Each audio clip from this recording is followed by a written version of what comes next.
जी अस्सलाम वालेकुम। मैं हूँ अवैस सलीम और मेरे साथ हैं शाहिद मेतला। शाहिद साहब से हमने पिछली बार जब गुफ्तगू की थी तो उसमें बहुत सी ऐसी धांसू किस्म की खबरें थीं जो ऐसे लगता है कि उसके बाद के हफ्तों में दुरुस्त साबित होनी शुरू हो गई हैं। इन्होंने ये पेशगोई की थी कि हुकूमत के लिए चीज़ें कोई इतनी स्मूथ नहीं चल रही और शायद ईद के बाद हमें इन मामलात में तेज़ी आएगी, जो कि अब हम देख रहे हैं।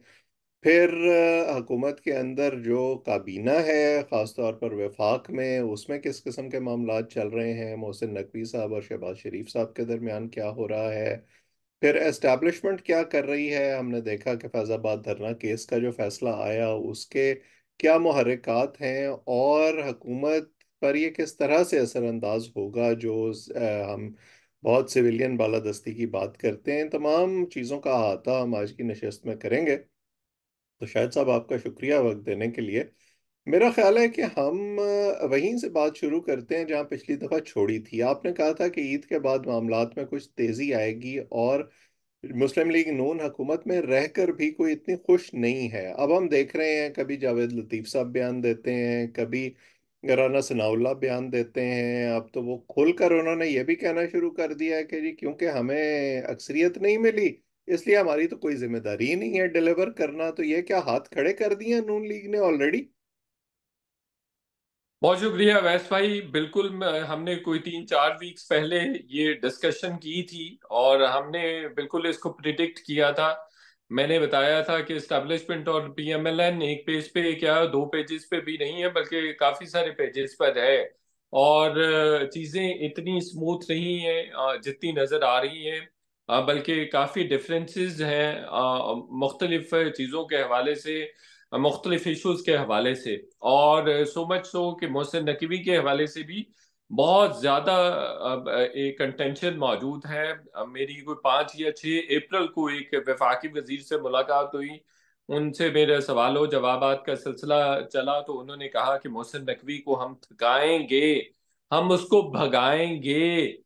क्योंकि शहबाज शरीफ साहब बिल्कुल उसकी काबीना में मौजूदगी से ना तो खुश है, ना ही वो कंफर्टेबल फील करते हैं उनकी मौजूदगी में।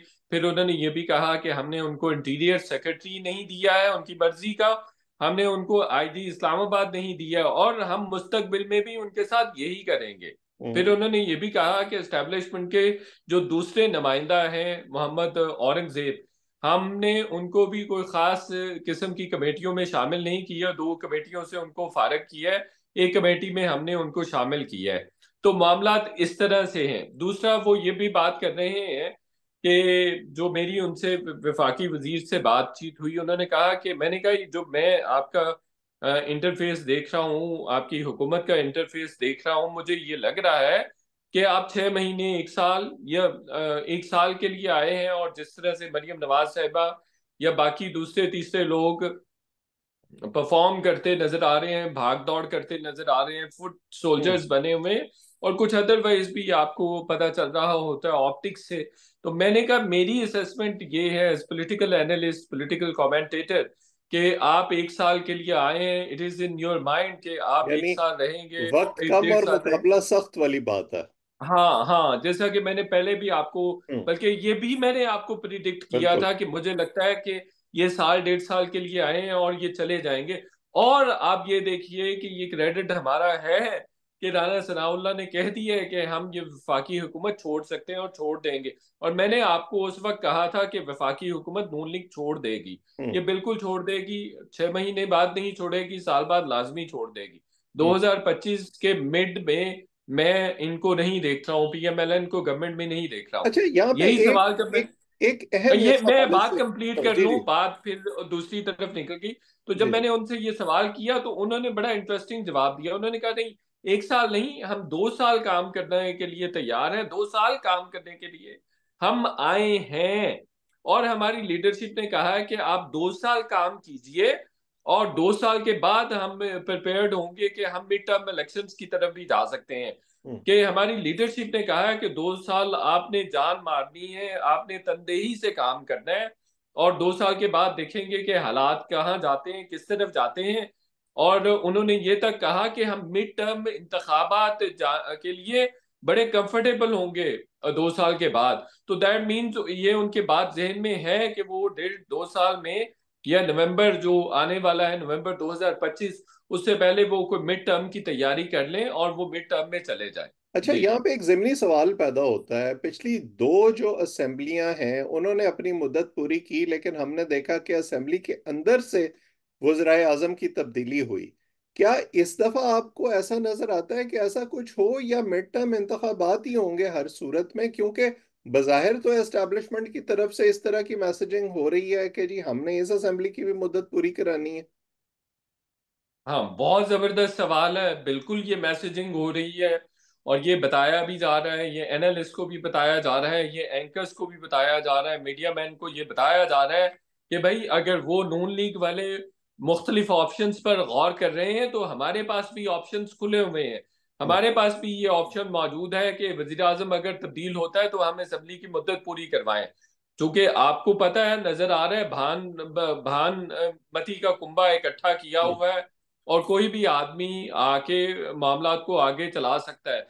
अभी भी पोजीशन ऐसी है कि पीटीआई और पीपल्स पार्टी मिलके भी हुकूमत बना सकती है, कोलेशन गवर्नमेंट बना सकती है। एमक्यूएम और आईपीपी के भी 3 4 लोग हैं, इसी तरह से दूसरी जमातों के एमक्यूएम के भी लोग हैं। फिर बाद में हो सकता है बारगेन हो जाए, मौलाना फजल रहमान के साथ भी हो जाए, महमूद खान अचकजई के साथ भी हो जाए, 10 और लोगों के साथ भी हो जाए।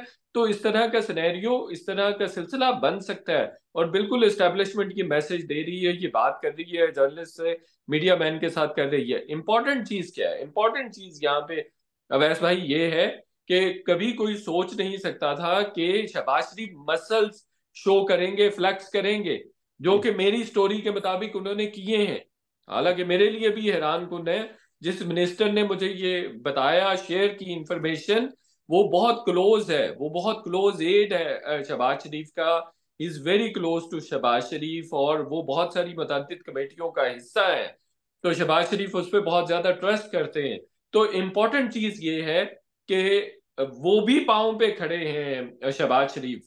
और दूसरी चीज इम्पोर्टेंट ये भी उसमें जेर बहस आई कि जब रायविंड्स में बहुत सारी मीटिंग्स हो रही थी, हमने दो ये पिछले आपके वीलॉग में डिस्कस किया था कि रायविंड में बहुत सारे जो लीगर्स थे उन्होंने अपोज किया था, और उन्होंने कहा था कि हमें हुकूमत नहीं लेनी। ये मैंने डिस्क्लोज की था, किया था, डाइवर्स की थी, ये हम्म। इंफॉर्मेशन शेयर की थी। उसी मिनिस्टर ने फिर मुझे ये भी बताया है कि भाई ये शहबाज शरीफ ने भी उस मीटिंग में, उन मीटिंग्स में, रायविंड्स में जो 2 से ज्यादा मीटिंग्स हुई हैं हुकूमत साजी के हवाले से, उनमें शहबाज शरीफ ने भी कहा था कि हमें वफाकी हुकूमत नहीं लेनी चाहिए, यानी शहबाज शरीफ भी वफाकी हुकूमत लेने में इंटरेस्टेड नहीं थे।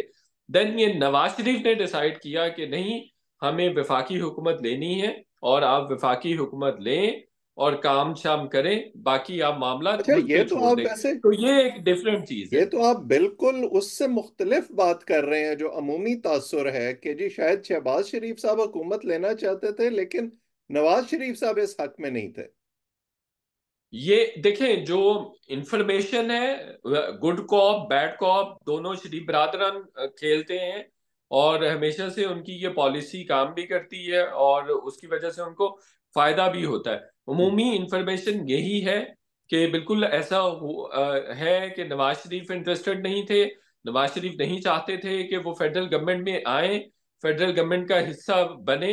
वो पंजाब गवर्नमेंट ही रखना चाह रहे थे। जो मुशावरत है वो मैं आपके साथ शेयर कर लेता हूँ। जो हम्म। मुशावरत हुई है वहां रायगढ़ में 2 3 मीटिंग्स में, जो हुकूमत साजी के हवाले से, ये फरवरी के फौरी बाद जो मुशावरत होती रही है, उसमें तमाम लोगों ने अपोज किया था कि हमें सिर्फ पंजाब हुकूमत लेनी चाहिए, हमें हम्म। फेडरल गवर्नमेंट नहीं लेनी चाहिए। फिर हम्म। ये नवाज शरीफ का फाइनल डिसीजन था, फाइनल शॉट उन्हीं का था। उन्होंने फैसला किया कि नहीं, हमें फेडरल गवर्नमेंट भी लेनी चाहिए।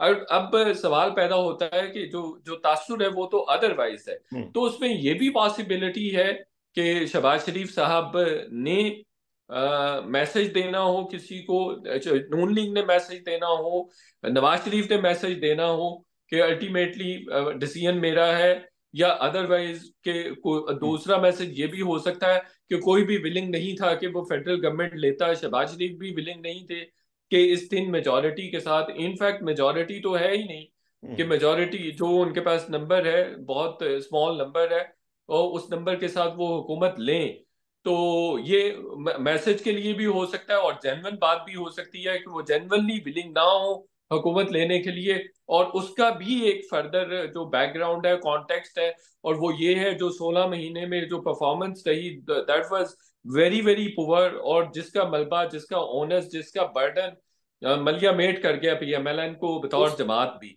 और उसकी अब वजह जमात को बचाने की बात हो रही है। उसकी जी वजह यह भी हो सकती है ना कि अगर ये वफाकी हुकूमत लेने से पीछे हट जाते और वो सारा अरेंजमेंट जो इलेक्शन से पहले हुआ था वो धड़ाम से गिर जाता, तो शायद फिर पंजाब हुकूमत बनाना भी इतना आसान ना होता मुस्लिम लीग नून के जी, लिए। डेफिनेटली वहां भी वैस भाई, मुश्किलात खड़ी हो डेफिनेटली। सकती थी इनके लिए। वो हमारे सीनियर हैं, हमारे जद्दे सहाफत हैं बल्कि, उनकी ये खबर थी मोहम्मद मालिक साहब की, कि बिल्कुल ये कहा गया एस्टेब्लिशमेंट की तरफ से कि अगर आप फेडरल गवर्नमेंट नहीं लेंगे तो आपको पंजाब हुकूमत भी नहीं देंगे। और हम्म। मैंने भी थोड़ा बहुत जो प्रोब किया है जो उसके बाद, तो वो उसमें कुछ इस तरह की ही बात थी कि बिल्कुल इनको कहा गया कि ये लेनी है, और वो ये प्रॉपर प्लान था।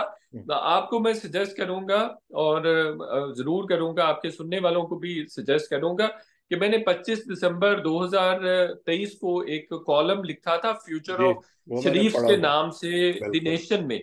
वो जी। जरूर सारे लोग पढ़ें, उसमें मैंने एक एक चीज बता दी हुई है, और 100% वो वैसा ही हुआ है। मैंने बिल्कुल वो। बताया था नवाज शरीफ हार जाएंगे, कोलिशन गवर्नमेंट बनेगी, नवाज शरीफ वजीर आजम नहीं होंगे, नवाज शरीफ को वजीर आजम नहीं बनने दिया जाएगा, यही ये चीजें होंगी। शरीफ फैमिली को लाना, या शरीफ कोई भी बड़े या छोटे शरीफ को, मैंने कहा था रबर स्टैम्प्ड शहबाज शरीफ ही वजीर आजम होंगे, और उनका फेस दिखा के इंडिया के साथ ताल्लुकात बेहतर किए जाएंगे। मैंने ये भी उसमें मेंशन किया हुआ है, मैंने ये बिल्कुल भी कहा चीजें। हुआ है कि के शहबाज शरीफ का फेस दिखा के, पीएमएलएन का फेस दिखा के मिडल ईस्ट से पैसे भी आएंगे। बिल्कुल ठीक है, चीजें एक मैंने ये तरह से बात तो भी की उसी हुई ओरिजिनल स्क्रिप्ट के मुताबिक ही चल रही हैं, लेकिन है। एग्जैक्टली। अब आप मुझे ये बताएं कि अगर मुस्लिम लीग नून इस हवाले से कोई मसल जैसे आप कह रहे हैं दिखाती है, या थोड़ी अड़ी करने की कोशिश करती है आसान अल्फाज में, तो क्या फिर एस्टैब्लिशमेंट भी अपने दूसरे प्लान्स पे गौर कर सकती है और उसमें से कहीं पीटीआई के लिए भी कोई रास्ता निकल सकता है? जी, वो मैं पहले ही आपको कह चुका हूँ। देखिए, लोगों को समझ नहीं आती। लोग कहते हैं कि एस्टेब्लिशमेंट बहुत रिजिड है, आज की एस्टेब्लिशमेंट बहुत रिजिड है। एस्टेब्लिशमेंट बतौर इदारा कभी भी रिजिड नहीं होती, बतौर दुनिया को कोई भी इदारा रिजिड नहीं होता, वो फ्लेक्सिबल होता है अपनी अप्रोच में, अपने इंटरेस्ट के लिए। तो आज की एस्टेब्लिशमेंट बिल्कुल डिसिप्लिन्ड है, लेकिन रिजल्ट नहीं है। I don't see them being result, या वो कोई स्टॉन्च नहीं है अपनी चीजों में। वो बिल्कुल ये जो इमरान खान को अदालतों से रिलीफ मिल रहा है, ये बुनियादी तौर पर उसकी एक कड़ी है। बिल्कुल मैं आपको इस बात की तस्दीक कर सकता हूँ कि इमरान खान के साथ मामला चल रहे हैं, बातचीत हो रही है, डिफरेंट वास्तों से बातचीत हो रही है। और ये ऐसा नहीं है कि कोई इस्टेब्लिशमेंट भाग रही है इमरान खान के पीछे। इमरान खान ने भी बहुत पिछले कुछ अरसे में, पिछले 2-3 साल, 2 साल से मुसलसल इमरान खान ने कोशिश की, बातचीत करने की कोशिश की, कुछ वेटरन्स के थ्रू भी की। मेरे जाती इल्म में है, इंफॉर्मेशन की बुनियाद पे बता रहा हूँ, वेटरन्स के थ्रू उसने अप्रोच किया, इनकार हुआ मुसलसल, पहले 1-1.5 साल इनकार हुआ। इलेक्शंस के बाद चीजें बहुत चेंज हुई है। अली मीन गंडापुर मीडिएटर के तौर पे काम कर रहे हैं, शेर अफजल मरवत भी कहीं ना कहीं ब्रिजिंग कर रहे हैं। तो वो भी एस्टेब्लिशमेंट के पास भी ऑप्शंस खुले हुए हैं। मैंने पहले जैसे कहा कि ऐसी भी पॉसिबिलिटी है कमिंग डेज में कि पीटीआई और पीपल्स पार्टी और बाकी जो छोटे प्लेयर्स हैं, उनके मिलके हुकूमत बना ली जाए। एक चीज और भी जहन में रखे, लॉ वैसे अभी मेरे जहन में नहीं आ रहा कि उसमें लॉ ऑफ फ्लोर क्रॉसिंग के हवाले से क्या कहता है, लेकिन 8 या 9 हैं जो एमएनए जो पीएमएलएन में करवाए गए हैं, शामिल करवाए गए हैं। हम्म। तो उनका भी एक सिलसिला हो सकता है कि रिवर्सल, वैसे मैं बात कर रहा हूँ फ्यूचर में। फिर आप ये भी देखिए कि 9 सीटें पीएमएलएन को रिजर्व सीट्स पे नेशनल असेंबली में पीटीआई की मिली हैं। तो कल को कोई अदालत ऐसा डिसीजन दे देती है जिसमें वो सीटें रिवर्स हो जाती हैं, तो ये जितनी सीट सभी लेके बैठी 123-24 पे इस वक्त पीएमएलएन बैठी हुई है, तो ये सीटें कम हो जाएंगी। हम्म। 9 आप वो निकाल दें, इंडिपेंडेंट निकाल दें जिन्होंने ज्वाइन किया बाद में, दो उन्होंने फिर इलेक्शन कमीशन में बिल्कुल वो अपना, तो फिर मेरा ख्याल है वो तो वो तो नहीं फिर फ्लोर आपको क्रॉसिंग पता करते है, थे। जब हवा चलनी शुरू होती है और जिस हाँ तरफ हाँ। की चलनी शुरू तो होती है उसी डिसीजंस भी तरफ वैसे आना पत्ते शुरू हो गिरने शुरू जाते हो हैं। जाते हैं। एग्जैक्टली exactly, डिसीजंस भी फिर अदालतों से वैसे ही आना शुरू हो जाते हैं। तो मैं ये कह रहा हूँ कि ये पॉसिबिलिटी है कि एस्टेब्लिशमेंट भी अपने कार्ड्स को, अपने ऑप्शंस को गेज करे और चीजों को करे। लेकिन उनकी एस्टेब्लिशमेंट की फिलहाल तो जो इकोनॉमी पे है, स्टेबिलिटी पे है, इकोनॉमिक स्टेबिलिटी पे है, पैसे ला रहे हैं। आर्मी चीफ ने सऊदी अरेबिया का दौरा किया। he enjoys very cordial relations, very good, very strong relations with Saudis और जो दूसरे मिडल ईस्टर्न्स हैं। मैं आपको बहुत मजे की इंटरेस्टिंग बात बताऊं कि जो पहले भी पैसे आए थे, जो पहली गवर्नमेंट में भी पैसे आए, जो लेके आए, इवन इमरान खान के वक्त भी पैसे आए, उसमें भी जनरल आसिम मुनीर का हाथ था, उसमें भी उन्होंने रोल प्ले किया था।